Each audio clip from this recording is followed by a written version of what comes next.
Bula a fost pus în ultima bancă de către profesoară lui pentru că urmă să vină o inspecție.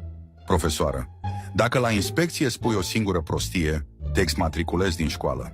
Bulă: bine, doamna profesoară. În sfârșit vine și inspectoarea și le pune o întrebare elevilor. Dacă vă aflați în pădure și vă fugărește un urs, ce faceți? Singurul care a ridicat mâna a fost Bulă. Spune, Bulă, tu ce faci? Fug. Și dacă ursul fuge și el? Fug și mai tare. Și dacă ursul fuge și mai tare?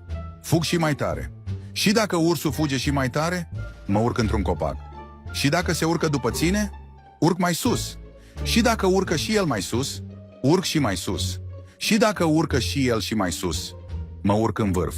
Și dacă se urcă și el în vârf? La care Bulă spune: marșe, fă în pula mea ca tu ții cu ursul.